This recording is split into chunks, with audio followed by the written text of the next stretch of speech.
The ring had been on his finger for 41 years.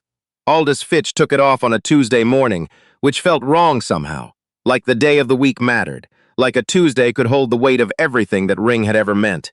He set it on the kitchen counter next to his coffee mug and stared at it for a long time.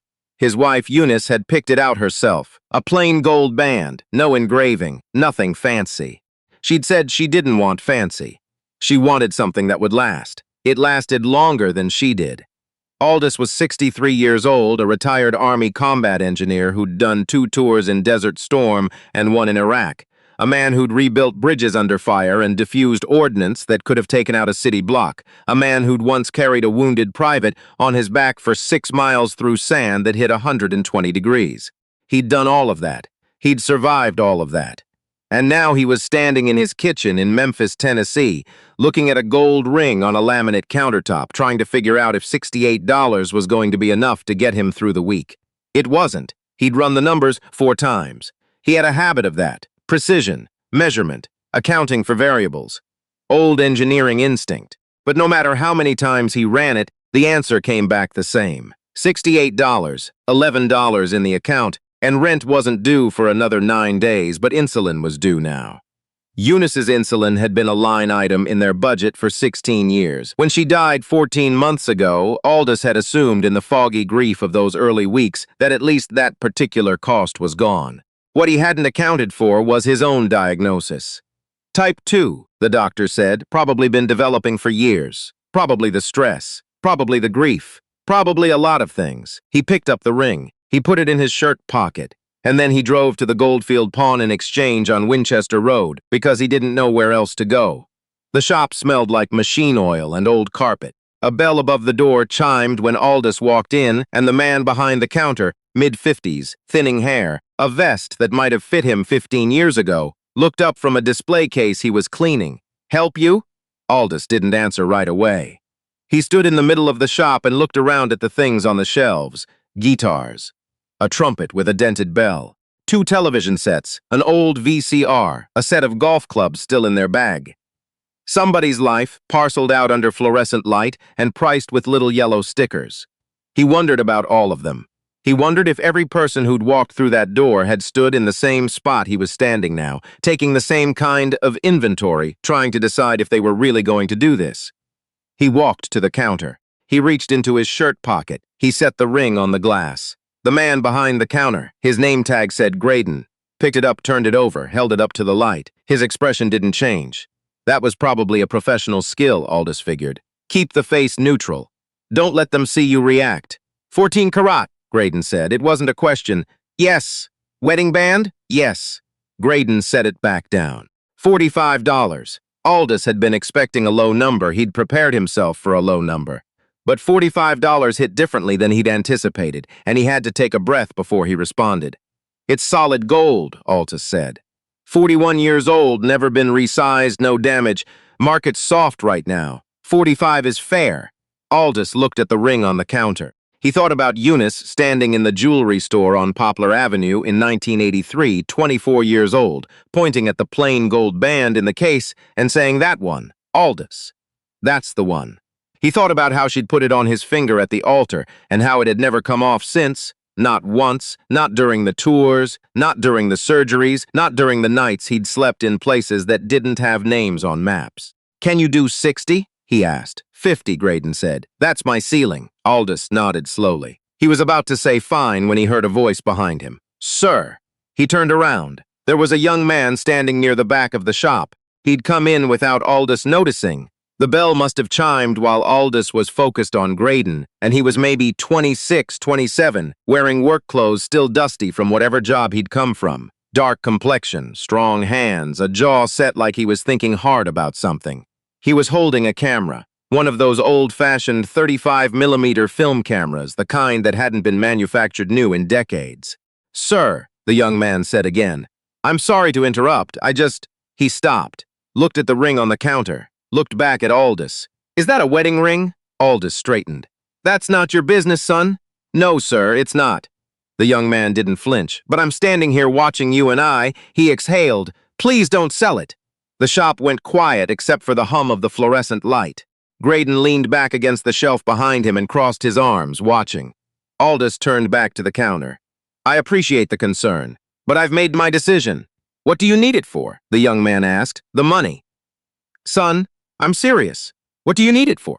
Aldous was quiet for a moment. He was a private man. Had been his whole life. The army will do that to you, teach you to keep your interior life interior, to give nothing away that could be used against you. He hadn't told his daughter how bad things had gotten. Hadn't told his neighbor Ida, who brought him food sometimes and pretended it was surplus from her own cooking. Hadn't told anyone. But something about the directness of the question, the lack of pity in it, made him answer. Insulin.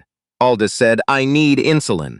The young man was quiet for a second. Then he nodded, like this confirmed something he'd already suspected. How much? More than $50. How much more? Aldous looked at him steadily. Why does that matter to you? Because, the young man said, and he set the camera down on the nearest display case, gently. I'm not leaving this store until we figure something out. His name was Desmond Okafor, and he had no business being in a pawn shop on a Tuesday morning if you went strictly by his bank account, which showed a balance that month of $312. He was a second-year apprentice electrician, working for a union contractor in Shelby County, making decent wages by the standards of someone his age, but not the kind of wages that left a lot of room for spontaneous generosity. He'd come to Goldfield because the camera had been sitting in a box in his apartment for 2 years, a gift from his grandfather that Desmond had never learned to use, and he'd finally decided that he needed the cash more than he needed the guilt of an unused gift. He hadn't expected to walk in and see an old man putting a wedding ring on a pawn shop counter.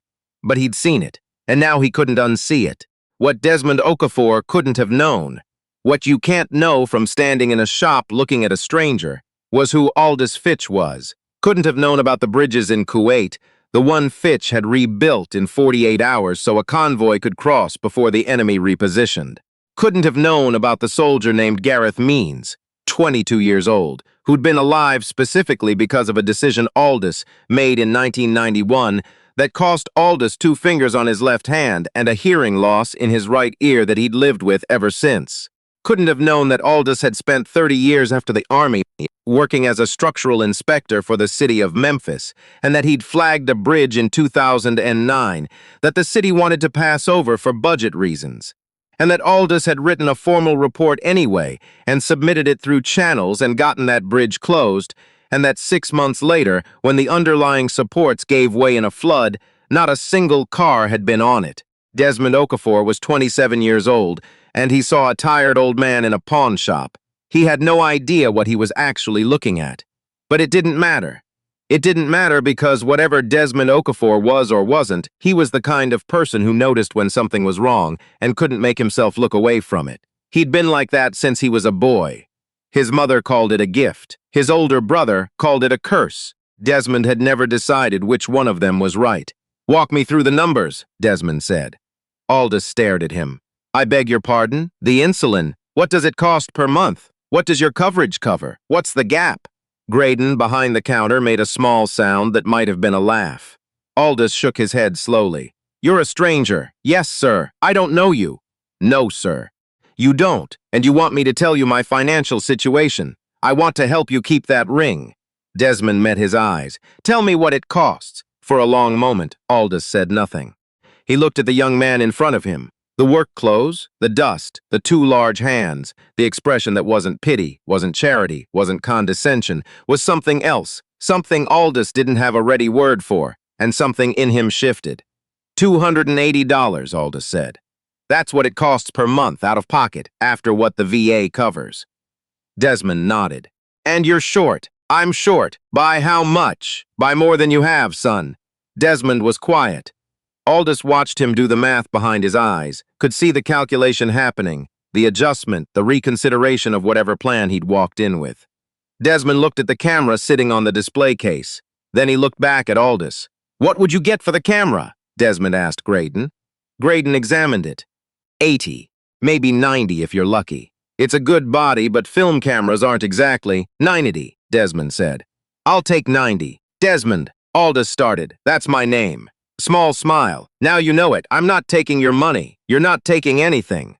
I'm selling a camera that I never used and putting the money towards something useful. Desmond picked up the camera, turned it over in his hands once, and set it back on the counter in front of Graydon. My grandfather gave me this. He said it was for capturing things worth remembering. I never figured out what that meant. He paused. I think I just figured out what it meant. Aldous looked at him for a long moment. His jaw was set the way it got when he was working hard at not showing what he was feeling.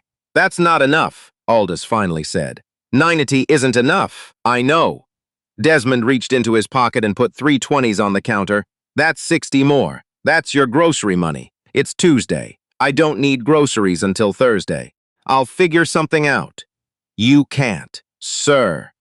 Desmond's voice was quiet, but it had the kind of weight in it that some people have and most don't, a quality that made you stop and pay attention. I'm going to be honest with you. I don't know your name. I don't know your story. I don't know why you're here and not somewhere else getting help.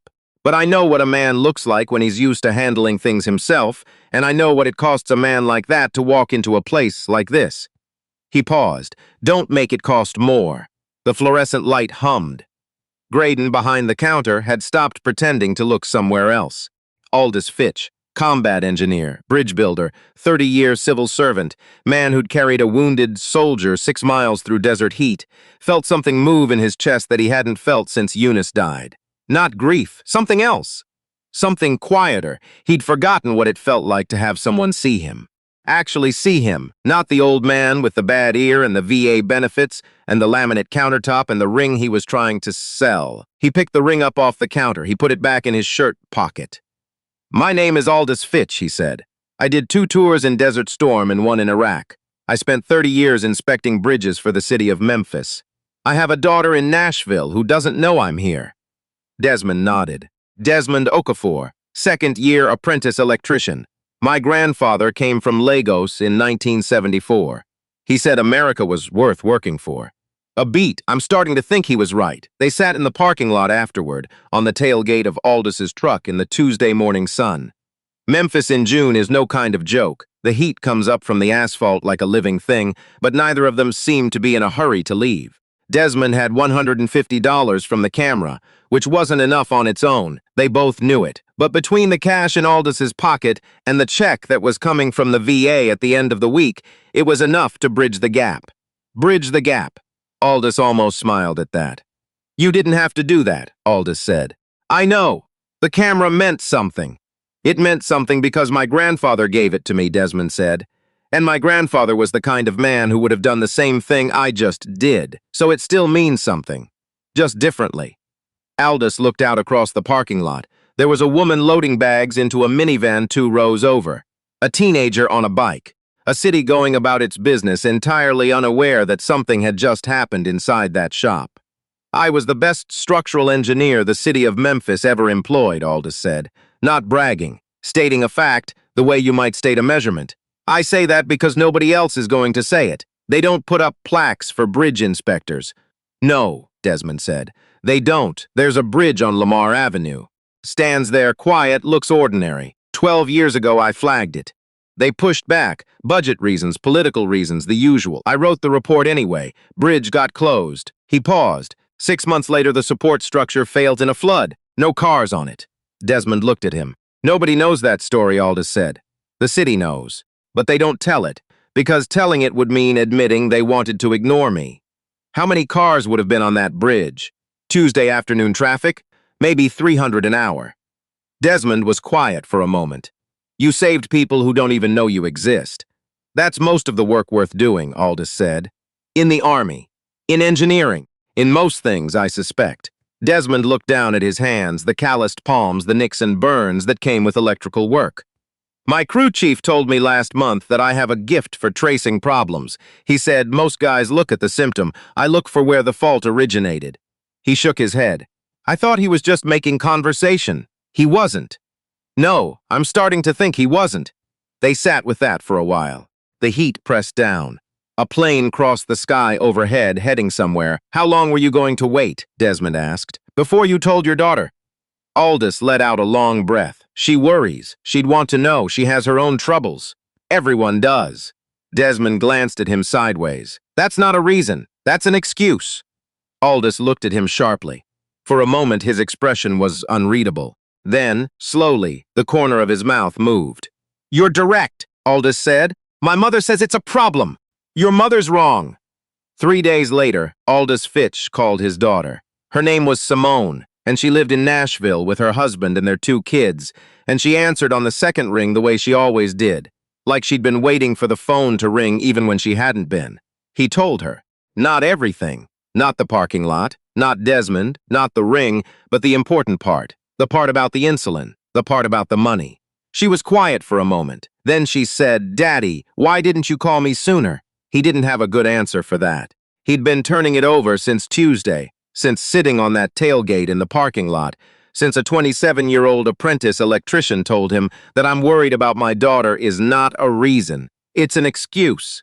He'd been thinking about all the years he'd spent being competent, all the years of handling things, fixing things, flagging the problem and submitting the report and getting it done, and how somewhere in there the competence had curdled into something else. Something that looked like strength, but was really just pride dressed up in work clothes. "I didn't want to be a burden," he said. Simone was quiet again. When she spoke, her voice was careful and even, and it reminded him, suddenly and almost painfully, of Eunice. "You are not a burden," she said. "You have never been a burden. You are my father." He didn't trust himself to say anything for a moment. "I'm going to figure out the insurance," Simone said. "There are programs. There are options. You should have told me 14 months ago, but we're here now, and we're going to fix it." "You sound like an engineer," Aldous said. "I wonder where I got that from." He told Simone about Desmond a week later, when she came to Memphis with the kids, and they all had dinner at the kitchen table. Eunice's old china, Eunice's old tablecloth, the ring back on Aldous's left hand where it belonged. Simone put down her fork when she heard the story. "He sold his grandfather's camera," she said. "His grandfather came from Lagos in 1974, Aldous said.